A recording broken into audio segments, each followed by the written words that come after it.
ब्रह्मा विष्णु गुरुर्देवो महेश्वरः गुरुः साक्षात् परं ब्रह्म तस्मै श्री गुरवे नमः।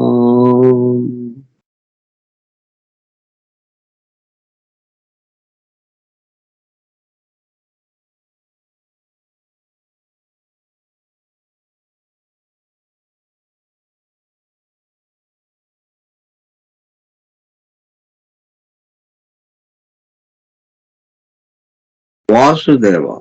Hallelujah. The hidden wisdom in the Holy Bible. నిగూఢముగా రహస్యముగా దాగియున్న దైవమే పరిశుద్ధ బైబిల్ గ్రంథము. బైబిల్ రహస్య ప్రకాశము. స్కైప్ గ్రూప్ సోదర సత్యాన్వేషక బృందమునకు స్వాగతం. అందరకు నమస్కారం.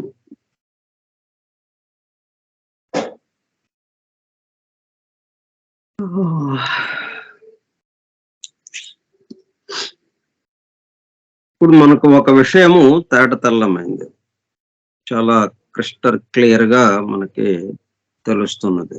ఏంటంటే ఏదైనా కానీ రెండుగా ఉంటుంది. ఒకటి మనకి తెలిసింది, మన వాడుక భాషలో ఉన్నది, మనకి తెలిసినంత మేరకి అది అర్థమవుతూ ఉంటుంది. ఒకటి మన చుట్టూ ఉన్నది ఎలా అర్థమవుతుంది, మనకి ఎంతవరకు తెలుసో అంతవరకు అర్థమవుతూ ఉంటుంది. అంతకు మించి మనం తీసుకోలేం కదా. మన పాత్ర ఎంత పడితే నీరు అంతే కదా, ఇంకా పోస్తే కిందకి పోతుంది కదా, పొర్లిపోతాయి. మనం ఒక పాత్ర లాంటి వాళ్ళం అనుకుంటే మన పాత్రలో లిక్విడ్ పోసాము, పోస్తే ఏమైంది, నిండింది. నిండిన తర్వాత ఇంకా పోస్తున్నారు, ఇంక పోస్తే ఏమవుతుంది, మొత్తం పొర్లిపోతూ ఉంటాయి. ఇట్లాగా మనకి ఎంతవరకు తెలుసో అంతవరకే మనకి గ్రహించగలుగుతాం. అంతకు మించి కొంచెం కూడా ఒక్క పిసరంతా కూడా మనము గ్రహించలేము. అది ఒక విభాగం.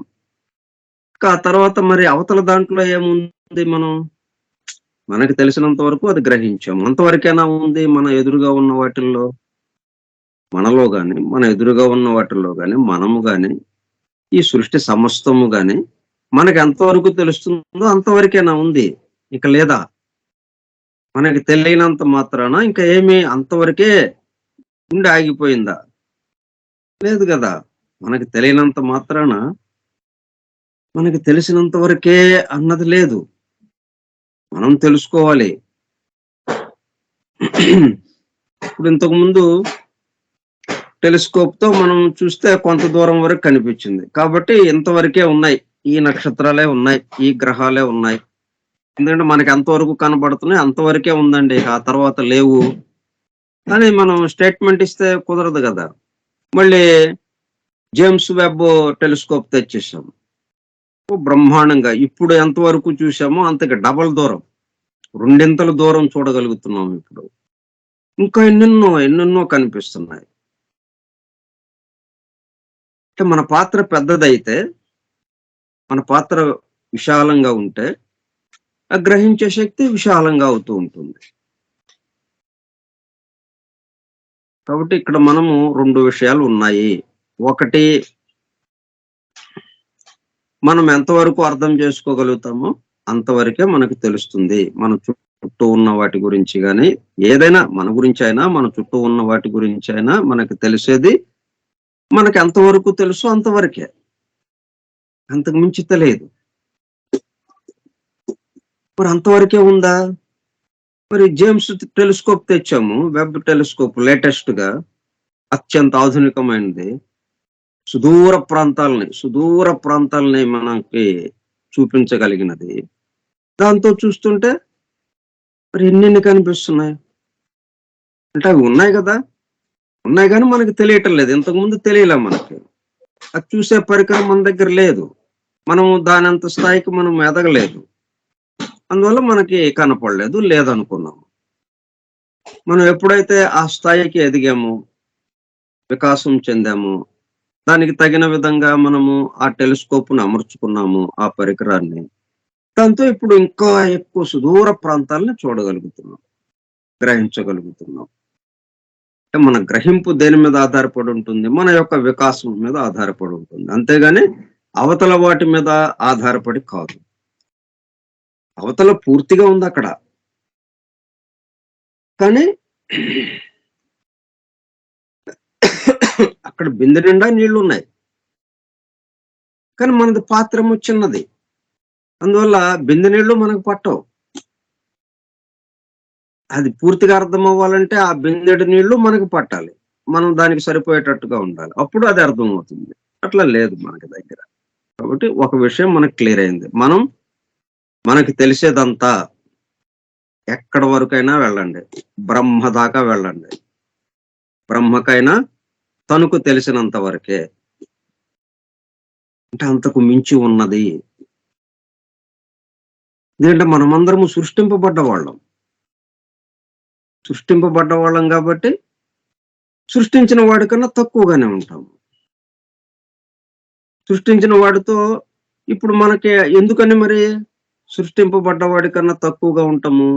మనకు ఒక కార్యక్రమం ఏర్పాటు చేశారు. సృష్టింపబడ్డ వాడికన్నా తక్కువ స్థాయిలోకి రావడం, సృష్టి మరలా తన స్థాయికి తీసుకురావటం దాన్ని. ఆ కార్యక్రమంలో భాగంగా మనకి ముందేమో తక్కువ అర్థమవుతుంది. తర్వాత పూర్తిగా పరిపూర్ణమైపోతుంది. పరిపూర్ణ స్థితిలోకి వెళ్ళిపోతాం. ఇట్లా జరుగుతుందనమాట. కాబట్టి మనకు ఎదురుగా ఉన్నవన్నీ కూడా మనకు తెలుస్తున్నాయి. మనకి ఎంతవరకు తెలుసో దాని వరకే తెలుస్తున్నాయి. పవిత్ర గ్రంథం దగ్గరికి వెళ్ళినా అంతవరకే తెలుస్తూ ఉంది. కానీ మరి ఇంకా అంతకు మించి లేదా? ఉన్నది. పవిత్ర గ్రంథంలో ఉన్న విషయము ఇంకొక భాషలో కూడా ఇవ్వబడింది. అట్లన్నీ కూడా ఇంకొక భాషలో కూడా ఇవ్వబడింది. Symbolical language. ఎవరిని చూస్తున్నా గాని ఇట్లా 2గా చూడాలి మనం. ఒకటి, మనకి ఎంతవరకు తెలుసో అంతవరకు తెలియడము ఒకటి. 2, అది ఎంత మేరకు ఉందో అదంతా తెలుసుకోవడానికి మనకి దేని ద్వారా తెలుస్తుంది? సింబాలికల్ లాంగ్వేజ్ ద్వారా తెలుస్తుంది. ఆ మిగతాది తెలుసుకోవాలంటే ఆ సింబాలికల్ లాంగ్వేజ్ లోకి వెళ్ళాలి. ఆ సంకేతాత్మక భాష ఏదైతే ఉందో దాంట్లోకి వెళ్ళాలి మనం. అట్లా ఇచ్చారనేది మనకు అర్థమైంది.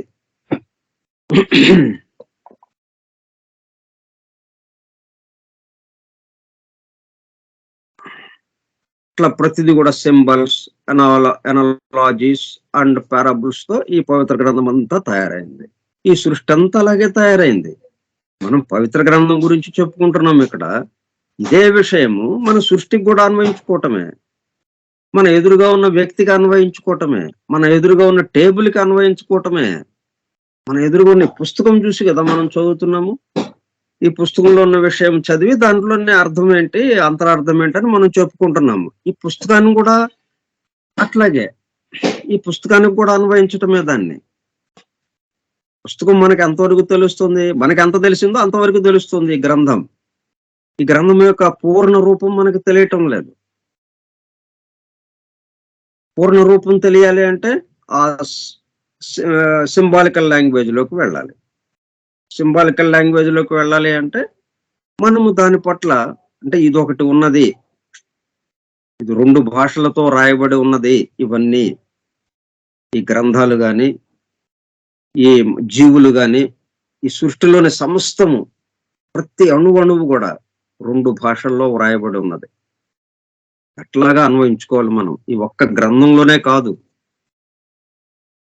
ఈ గ్రంథం ఇట్లాగా ఇదొక భాషలో గూడా రాయబడి ఉందండి. మన వాడుక భాషే కాకుండా సింబాలికల్ లాంగ్వేజ్ సంకేతాత్మకంగా కూడా సంకేతాత్మక భాషను కూడా దాంట్లో జోడించారు. వాడుక భాషలోనే. అదే భాషలో 2 రకాలు జోడించారు. అట్లా 2 రకాలయి చూస్తే గాని మనకి ఆ పూర్ణ రూపము మనకి దృశ్యమానం కాదు. మనకి అనుభూతిలోకి రాదు అని మనకి చెప్తున్నారు ఇది. ఈ సూత్రాన్ని మనం అన్నిటికీ అన్వయించుకోవటం. ఎవరితోన్నా మాట్లాడుతున్నాం. ఎవరితోన్నా ఏదైనా చికాకొచ్చినా ఏదైనా కావచ్చు.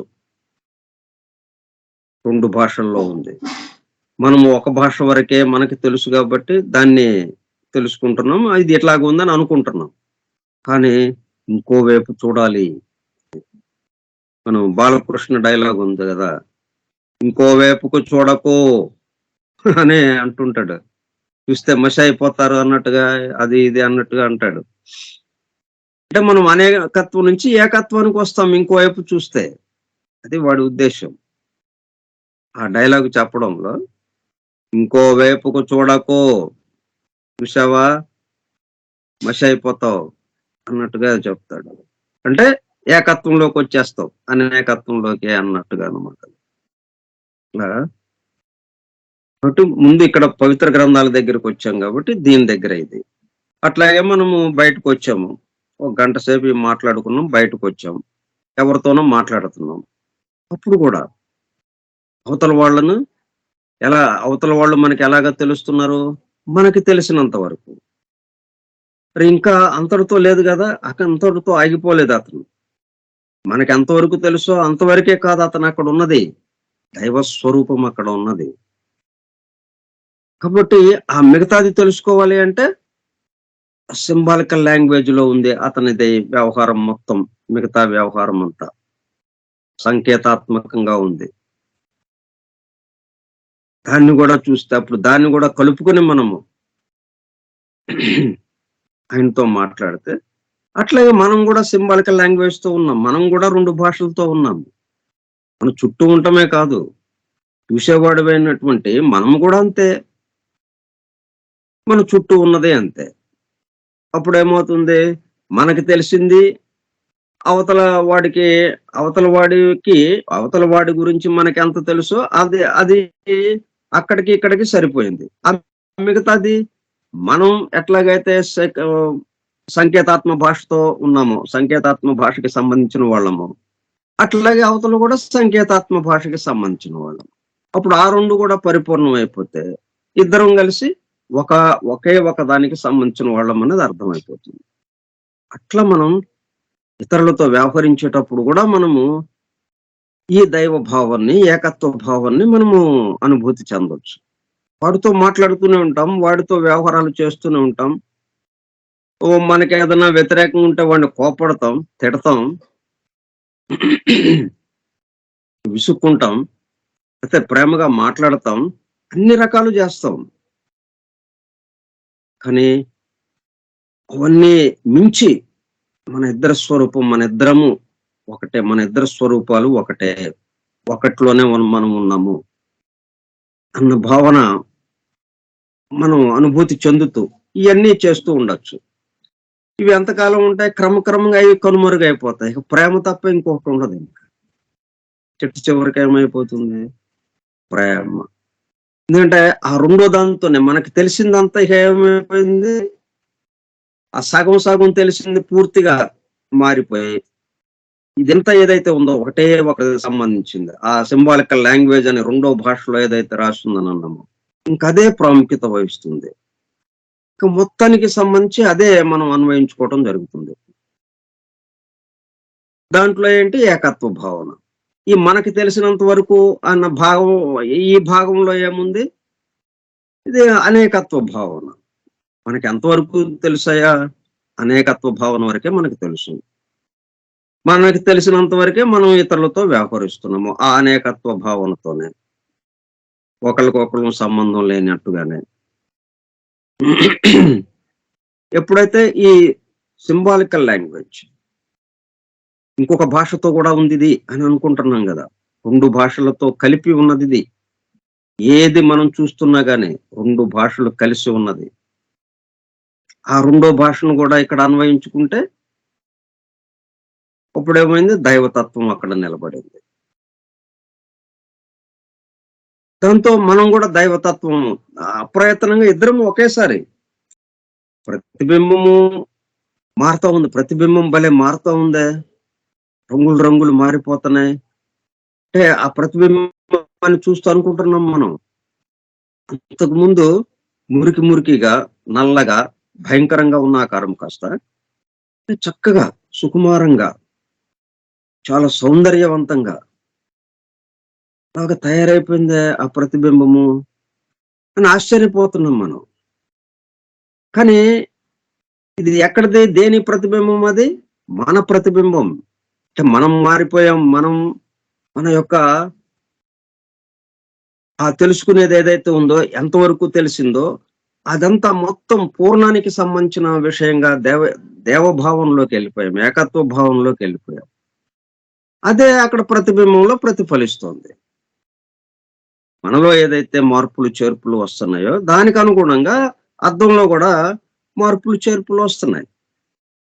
ఆ ప్రతిబింబం గూడా మారిపోతూ ఉన్నది. అంటే ఈ మాదిరిగా మనం ఈ సింబాలికల్ లాంగ్వేజ్ అలాగే వాడుక భాష, లిటరల్ రీడింగ్ సంబంధించి ఈ రెండిటితో కలిసి ఉంటుంది. అంటే అనేకత్వము, ఏకత్వము 2గా కలిసి ఉన్నాయి ఇవి. ఏకత్వం ఈ 2గా అని అనుకుంటున్నా గాని మనము ఒకదాని యొక్క 2 రూపాలు. మరి బింబము, ప్రతిబింబము గదా! ఒకదాని యొక్క 2 రూపాలు అన్నట్టుగా. ఈ ఈ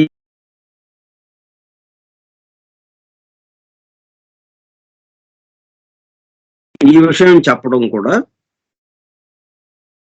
this is the main theme of this work.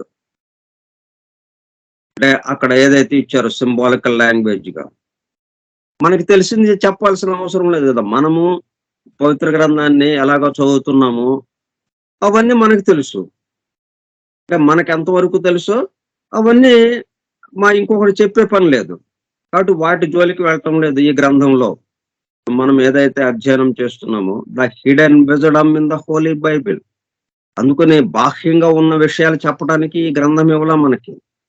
అంతర్లీనంగా, నిగూఢంగా, రహస్యముగా దాగి ఉన్న విషయం ఏదైతే ఉన్నదో దాన్ని వెలికి తీసి, రహస్యముగా ఉన్న దాన్ని ప్రకాశింపజేసి, మనకి అనుభూతి చెందేటట్టుగా ఇవ్వటం కోసం ఈ గ్రంథం ఇచ్చారు.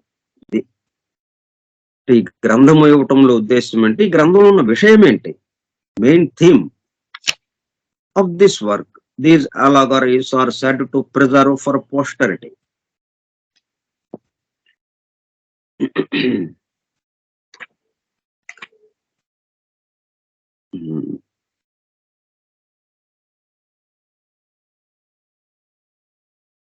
These allegories are said to preserve for posterity. The posterity అంటే సంతానము, పుత్ర పౌత్రాదులు, వంశము అంటే వంశవృద్ధికి. To preserve for posterity. To reveal and at to conceal. To preserve for posterity. Posterity. To preserve for posterity. అంటే దేన్ని భద్రపరచడానికి, కాపాడకుండా, చెడిపోకుండా భద్రపరచటానికి, కాపాడటానికి. Said to preserve. ఏంటి కాపాడటం? భద్రపరచటం. ప్రిజర్వ్ అంటే భద్రపరచటం. To preserve for posterity. అంటే ఇప్పుడు ఇవాళ మనకే కాదు, ఇది గ్రంథం వచ్చిన తర్వాత కొన్ని కోటాను కోట్ల మంది, కోట్లు కోట్లు ఎంతమందో బాగా జరిగిపోయింది కదా!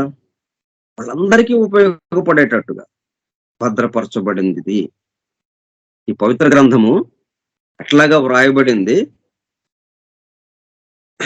ఆ భాష ఎట్లాగా భద్రపరచబడింది. దాంట్లో వ్రాయబడిన విషయాలన్నీ కూడా జాగ్రత్తగా ఎక్కడ ఆహ్, తప్పుడు అర్థం లేకుండా చెడిపోకుండా, మనం వస్తువుని ఫ్రిడ్జ్‌లో పెడితే చెడిపోకుండా ఎలాగైతే ఉంటాయో, అట్లాగా ఈ సింబాలికల్ లాంగ్వేజ్‌లో దాచేశారు. భద్రపరిచారు. మొత్తం పవిత్ర గ్రంథములలో ఇవ్వబడినటువంటి విషయం ఏదైతే ఉందో దైవానికి సంబంధించి, పవిత్ర గ్రంథం అనంగానే దైవానికి సంబంధించి, దైవం అంటే మొత్తం సృష్టి మొత్తానికి ఆధారమైన వాడు, శాశ్వతంగా ఉండేవాడు. వాడి గురించి, వాడికి సృష్టికి ఉన్న సంబంధం గురించి, ఈ సృష్టిలో ఆయన ఉన్నాడా లేదా ఆ విషయాల్ని తెలిపేది. ఈ సృష్టిలో ఉన్నప్పుడు మనలో ఉన్నాడా లేదా, మనందరం ఎక్కడ ఉన్నాం, ఈ సృష్టి అంతా ఎక్కడ ఉన్నది, ఇట్లా ఈ విషయాలన్నిటినీ చక్కగా వివరించేది పవిత్ర గ్రంథం. అయితే ఆ విషయాలన్నిటిని కూడా అట్లా బాహాటం చేయకుండా, వెల్లడి చేయకుండా ఏం చేశారు, సింబాలికల్ లాంగ్వేజ్ లో భద్రపరిచారు. మామూలుగా బయటికి తెలిసేదేమో వాడుక భాషలో మనం అర్థం చేసుకోవటానికి అంతవరకే ఇచ్చారు. మనం ఎంతవరకు అయితే అర్థం చేసుకోగలమో అంతవరకు వాడుక భాషలో మనకి ఎదురుగా పెట్టారు ఆ పవిత్ర గ్రంథాన్ని. అయితే అదే భాషలో, అవే మాటల్లో ఇంకోటి కూడా దాచారు. ఇంకోటి కూడా భద్రపరిచారు. ఏంటది? ఈ స ఈ శాశ్వతత్వం ఏదైతే ఉందో, ఈ పరమతత్వం, దైవతత్వం దాన్ని దాచిపెట్టారు దాంట్లో. అందుకే మనం ఏం చెప్పుకుంటున్నాం, ఇది పరిసు నిగూఢముగా, రహస్యముగా దాగి ఉన్న దైవమే ఈ పరిశుద్ధ బైబిల్ గ్రంథము. ఆ వాక్యాల్లో దాచేశారు. చాలా జాగ్రత్తగా భద్రపరిచారు. ప్యాకింగ్ చేసేసి లోపల వస్తువు ఏమాత్రం కనబడకుండా ప్యాకింగ్ చేస్తారు చూడండి అట్టపెట్టెల్లో. అట్లాగా ఈ ఈ వాక్యాల్లోనే, ఈ పదాల్లోనే, ఈ అక్షరాల్లోనే దాచిపెట్టేశారు. ఎందుకు? ఫర్ పోస్టరిటీ. ఎందుకు ప్రిజర్వ్ చేశారు? ఎందుకు భద్రం చేశారు? మనం ఫ్రిడ్జ్‌లో ఎందుకు పెట్టుకుంటున్నాం? మళ్ళా రేపు ఎల్లుండి ఉపయోగించుకోవటానికి. ఆ వస్తువు మళ్ళీ రేపు ఎల్లుండి ఉండకపోవచ్చని.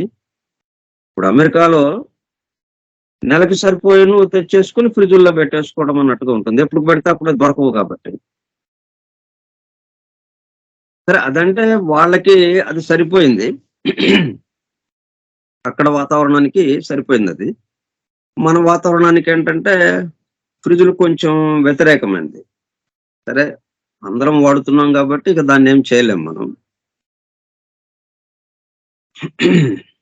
ఇప్పుడు ఎక్కువ మంది ఆరోగ్యాలు పాడై అనారోగ్య స్థితికి రావడానికి ఉన్న కారణాల్లో ప్రధానమైన కారణము ఫ్రిడ్జ్ వాడకంగా కూడా చెప్పుకోవచ్చు మనం.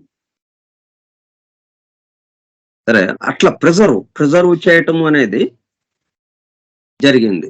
ఎందుకు? ఫర్ పోస్టరిటీ, రాబోయే తరాల వారి కోసం, రాబోయే ప్రజా సంతతి కోసం, రాబోయే మానవాళి కోసం. ఎందుకంటే ఇది ఏ రోజునైతే ఇచ్చారో ఆ రోజున వాళ్ళ వరకు అర్థమయ్యేటట్టుగా చెప్పారనుకోండి, అది అక్కడితో సరి. ఆ తర్వాత వాళ్ళకి అది అర్థం కాదు. ఎందుకంటే ఎప్పటికప్పుడు మార్పులకి గురవుతూ ఉంటుంది. మనము భావాన్ని వెలిబుచ్చటానికి భాషను ఆశ్రయిస్తాం కదా! భాష లేకుండా మనం భావాన్ని ఎలాగా చెప్పగలం? మన సంతోషాన్ని తెలియజేయాలన్నా, కోపాన్ని తెలియజేయాలన్నా, భయాన్ని తెలియజేయాలన్నా వీటన్నిటిని, మన భావాలన్నిటిని, అవతల వాడి పట్ల మనకున్నటువంటి ఆ ప్రేమని తెలియచేయాలన్నా భాష కావాలి. భాష లేకుండా మనం ఏం చేయలేం. సౌజ్ఞలో ఎంతసేపు చేస్తాము?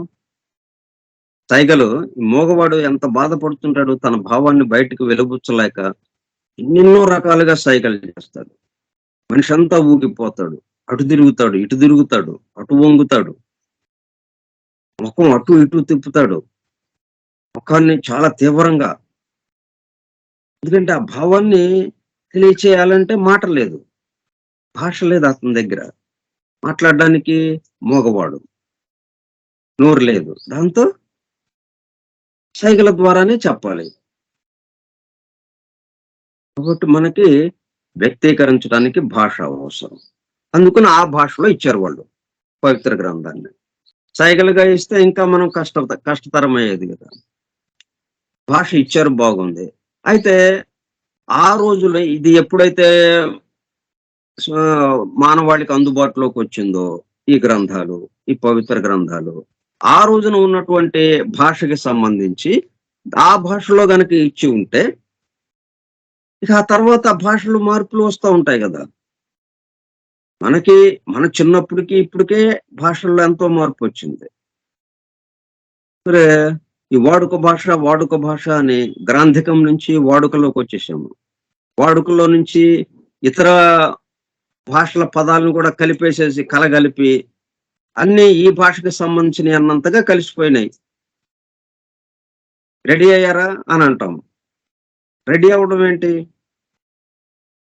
రెడీనేమో ఇంగ్లీష్ పదం, అయ్యారా తెలుగు పదం. అందరికీ అర్థమవుతుంది అది. రెడీ అయ్యారా అంటే మాత్రం చదువు లేని వాడైనా సరే ఆ పదము ఇంక మనలోకి వచ్చేసింది అది. మరి ఆ రోజున రెడీ అన్న పదం లేదు అక్కడ. సిద్ధమయ్యారా అన్నది ఉంది ఈ గ్రంథాలు వచ్చినప్పుడు ఉన్న భాష. మరి ఆ భాషలోనే సిద్ధమయ్యారా అని రాసి ఉంటే ఈ రోజున మనకు అర్థమై ఉండదు కదా. అర్థం కావటానికి అవకాశం లేదు. దాంతో వీటికి దూరం అయిపోతాం. అందుకని వీళ్ళేం చేశారంటే మార్పుకి గురి కాకుండా ఉండేది ఏదైతే ఉందో ఆ గుర్తులతో, ఆ సంకేతాలతో వీటిని అందించారు. వాడుక భాష జోడించారు. ఆ వాడుక భాషది అంత ప్రాధాన్యత ఇవ్వకుండా కొంత మేరకే అది మనకు అర్థం కావటానికి అన్నట్టుగా అసలు విషయంగా ఆ సంకేతాలు దాంట్లో దూర్చారన్నమాట. ఆ పదాల్లో, ఆ అక్షరాల్లో, ఆ వాక్యాల్లో ఉంచారు. రహస్యంగా భద్రపరిచారు ఆ సంకేతాలన్నిటిని. సంకేతమయం చేశారు ఆ మొత్తాన్ని. ఎందుకు? ఫర్ పోస్టరిటీ, రాబోయే తరాల వారి కోసం. ఇది ఆ రోజున ఉన్నటువంటి ఆ మానవాళి కోసమే కాదు. మానవాళి మరి ఎప్పటికప్పుడు మారిపోతా ఉంటుంది కదా. పుట్టడము, పెరగటము, చనిపోవటం. మళ్ళీ ఆ తరం వెళ్ళిపోయింది, ఇంకొక తరము, ఇలాగ వస్తూ ఉంటారు. తరాలు తరాలు గడిచిపోతూ ఉంటాయి. కొన్ని అలాగా రాబోయే తరాలు ఎన్నో తరాలకి పనికొచ్చేటట్టుగా ఏ తరంలోనైనా వాళ్ళ భాష ఎంత మార్పు చెందినా ఆ పదాలు చాలా వరకు అర్థాలు మారిపోయినా అసలైన అర్థం ఏదైతే ఉందో అది మారకుండా జాగ్రత్తగా భద్రపరిచారు ఆ గ్రంథాన్ని అందించిన వాళ్ళు. ఆ గ్రంథాన్ని అందుకున్న వాళ్ళు, దర్శించిన వాళ్ళు దాన్ని మనకి అందించడంలో దాన్ని ఉపయోగించారు. ఆ సంకేతాలని ఉపయోగించి ఆ సంకేతాలతో చాలా భద్రంగా చాలా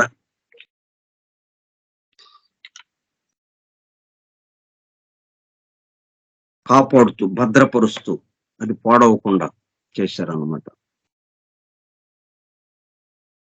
టు ప్రిజర్వ్ ఫర్ పోస్టరిటీ అంటే పుత్ర పౌత్రాలతో ఇలాగా సంతానం, వంశాలు రాబోయే తరాల కోసం అన్నమాట. ఒక్క తరం కోసమే కాకుండా అంటే కొన్ని వేల సంవత్సరాలు గడవనివ్వండి, కొన్ని లక్షల సంవత్సరాలు గడవనివ్వండి, ఎన్నెన్నో మార్పులు రానివ్వండి, భాషలో ఎన్నెన్నో పదాలు మారిపోనివ్వండి, ఏం పర్లేదు. ఇన్ని మార్పుల్లో ఏమాత్రము మార్పుకి గురి కాకుండా ఉండే సంకేతాలను పట్టుకున్నారు వాళ్ళు. ఆ సంకేతాలతో చాలా జాగ్రత్తగా ఆ విషయాన్ని భద్రపరిచారు. మనకి ఏ విషయం అందిద్దామని అనుకున్నారో, ఏ విషయము మనకు అందితే మనం ఆ దైవానుభూతిలోకి వెళ్ళగలుగుతామో దాన్ని జాగ్రత్తగా ఆ సంకేతాలమయంగా చేశారు. ఆ సంకేతాలలో భద్రపరిచారు. To reveal and at to conceal. మనము చదువుతుంటే కొద్దిగా తెలిసినట్టుగానే ఉంటుంది. కానీ అది అంత తేలికగా ఏమి మనకి అందటం లేదు. టు కన్సీల్, రహస్యంగానే దాగి ఉంటుంది. బహిరంగంగా ఉన్నట్టుగా అనిపిస్తుంది మనకి. హ్మ్. భా అంటే 2 భాషల్లో రాశారు గదా! ఒక భాష ఏమో మనకి తెలిసిన భాష గాబట్టి వెంటనే అర్థమైనట్టు ఉంటుంది. కానీ అదేంటి, తాత్కాలికమైన విషయంగా ఉండే అర్థమే మనకు గోచరిస్తుంది. శాశ్వతమైనటువంటి అర్థము అక్కడ గోచరింపటం లేదు. ఆ అనుభూతి మనకి అందటం లేదు. ఎందుకని?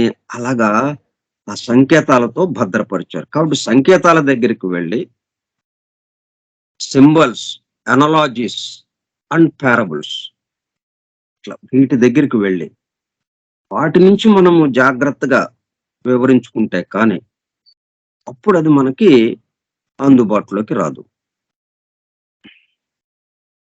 ఎట్ టు కన్సీల్ రాయబడి ఉంది. బహిరంగంగా చేసినట్టు ఉంది. ఎందుకంటే 2 భాషలున్నాయి గదా! ఇక్కడ. ఒక భాష ఏమో రివీల్, బహిరంగం చేసినట్టు అవుతా ఉంది. బహిరంగంగా చెప్పినట్టుగానే ఉంది. ఒక వాక్యం మనం చదవంగానే బహిరంగంగా చెప్పినట్టుగానే ఉంది. ఎట్ టు కన్సీల్, కానీ ఆ రహస్యం మాత్రం దాగే ఉన్నది. బయటికేమి రాలా. బహిరంగం అవలా రహస్యము.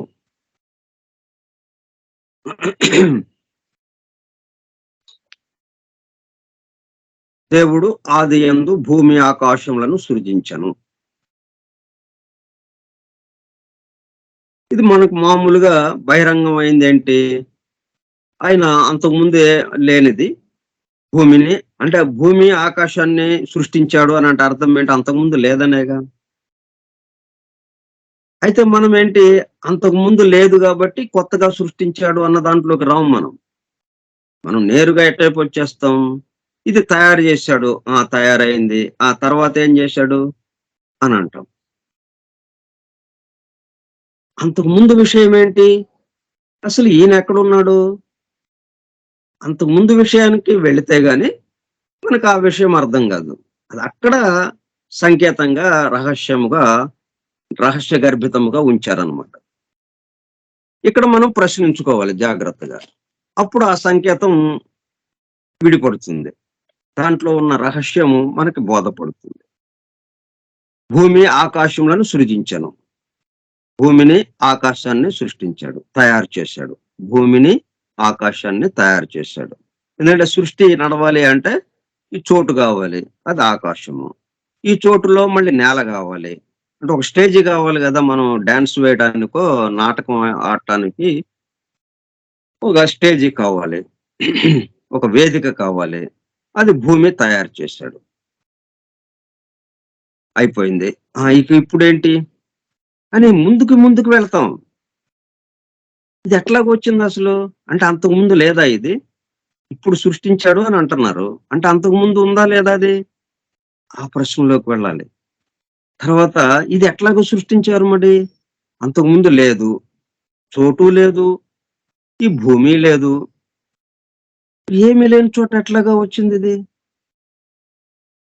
ఎవరు తయారు చేశారు? దేవుడు అంటున్నాము. ఆయనే ఎప్పుడు అలాగా ఉన్నాడక్కడ? ఎక్కడున్నాడు మరి? చోటు లేదంటగా, చోటు లేదంటున్నాం కదా! అలాగే నేల లేదంటున్నాము. ఆకాశం లేదు, భూమి లేదు. మరి ఈయనెక్కడ ఎలాగున్నాడు? ఎక్కడున్నాడాయన? ఈ భూమి, ఆకాశం తయారు జేయడానికి పదార్థాలు ఎక్కడ పెట్టుకున్నాడు? ఎక్కడ దాచాడు? ఆ పదార్థాలు తెచ్చి, ఆ పదార్థంతో ఈ ఆకాశాన్ని, ఈ భూమిని ఎలాగా తయారు జేశాడు? ఈయనొక్కడే కూర్చొని తయారు జేశాడా? మరి తయారు చేయాలంటే చాలా మంది పనివాళ్ళు కావాలి గదా! ఆ పనివాళ్ళెక్కడున్నారు? ఇట్లాగా ఇవన్నీ ఆ సింబాలికల్ లాంగ్వేజ్‌లో అక్కడే భద్రపరచబడి ఉన్నాయి. ఆ వాక్యంలోనే, ఆ పదాలలోనే, ఆ అక్షరాలలోనే భద్రపరచబడి ఉన్నాయి. వాటిని మనం వెలికి తీసుకోవాలి. రహస్య ప్రకాశం చేసుకోవాలి. అప్పుడు ఈ మొత్తం మనకు బోధపడుతుంది. పూర్ణముగా మనకి దర్శనమిస్తుంది. ఇప్పుడు మనకు వాడుక భాష వరకే, ఆ భాష మనకి ఎంతవరకు అర్థమైందో, మనకి ఎంత తెలుసో అంతవరకే మనకు అర్థమవుతుంది. మనం దేన్ని చదివినా, దేన్ని విన్నా మనకు అర్థమయ్యేది ఎంత? మనకి ఎంతవరకు తెలుసో అంతవరకు. అంతకు మించి లేదు గదా! అంతకు మించి పొర్లిపోతుంది గదా! అంతకు మించి పోస్తే పొర్లిపోతుంది. కాబట్టి ఇక్కడ ఆ విభాగం ఉంది. తర్వాత ఇంకొక విభాగము రహస్యముగా భద్రపరచబడిన విభాగం ఒకటున్నది. అంటే అక్కడే ఉందా రహస్యంగా భద్రపరచబడిన విభాగము ఆ పవిత్ర గ్రంథాల్లోనే, ఆ వాక్యాల్లోనే ఉందా? మనలో కూడా ఉందా? ఇదొకటి చూసుకోవాలి మనం. అక్కడ ఉండి మనలో లేదనుకోండి, ఇక మన పాత్ర ఇక పెరగదు. మన పాత్ర విశాలం కాదు. ఇంక అంతకన్నా మించి ఒక్క బొట్టు గూడా పట్టదు. ఇంకా అది మనం ఏం తెలుసుకుంటాం ఇంక మన చుట్టూ ఉన్న వాటిని? ఇంకింతే సరి. ఇంకెట్లా మరి మిగతాదంతా ఎలా తెలుస్తుంది మనకి?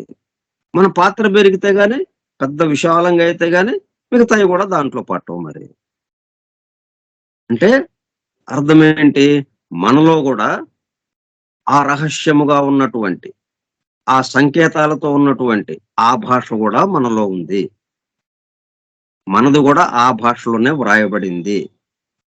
మనకెంత వరకు అందుతుందంటే, మనకి ఏదైతే ఎంతవరకు తెలిసింది అని అనుకుంటున్నామో అంతవరకు. అంటే ఒక భాష వరకే మనకు తెలుస్తుంది. ఒక భాగం వరకే తెలుస్తుంది. ఆ రెండో భాగమైనటువంటి సంకేతాత్మక భాషగా ఏదైతే ఉందో, సంకేతాలతో భద్రపరచబడినది ఏదైతే ఉందో, అది మనలో కూడా ఉంది. మనకు కూడా ఉందది. మన చుట్టూ ఉన్నది. ఒక పవిత్ర గ్రంథాల్లోనే గాదు. ఏ వస్తువు పట్టుకున్నా, ఓ పెన్ను కాగితం కాగితం తీసుకున్నాం. దాని మీద ఏదో రాయాలనుకున్నాము. ఓ జేబులో నుంచి పెన్ను తీశాము. పెన్నుతో కాగితం మీద రాస్తున్నాం. ఆ కాగితం 2 భాషల్లోనే ఉంది. పెన్ను 2 భాషల్లో ఉంది. ఆ పెన్ను పట్టుకుని రాస్తున్నవాడు 2 భాషల్లో ఉన్నాడు. ఇది ఇక్కడ 2 భాషలంటే ఒకటి మనకెంత వరకు తెలుసో అంతవరకు. రెండోది ఆ మిగిలిన భాగం. పూర్ణం అవ్వటానికి మిగిలిన భాగం ఏదైతే ఉందో అదంతా సీక్రెట్ లాంగ్వేజ్‌లో సింబాలికల్ లాంగ్వేజ్‌లో ఉంది. సంకేతాత్మక భాషలో ఉందది. ఆ సంకేతాత్మక భాషని మనము జాగ్రత్తగా అర్థం చేసుకొని,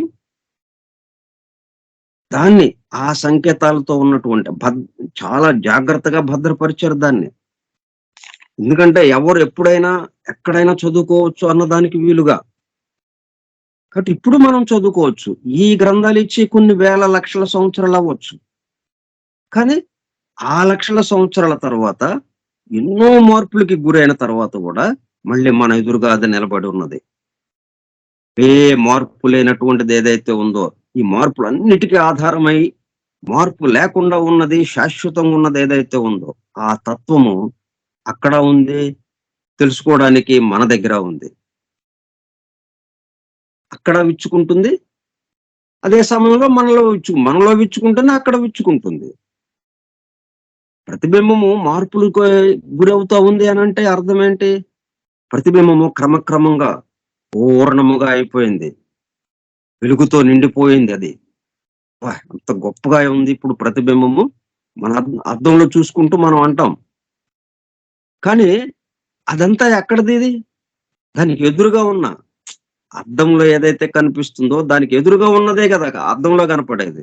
ఎదురుగా మనం ఉన్నాము. అంటే మనలో కలుగుతున్న మార్పులు అద్దంలో ప్రతిఫలిస్తున్నాయి. కాబట్టి మనము పూర్ణమయ్యే కొంది ఆ ఎదురుగా ఉన్నది గూడా పూర్ణముగా మనకు కనిపిస్తూ ఉంటుంది.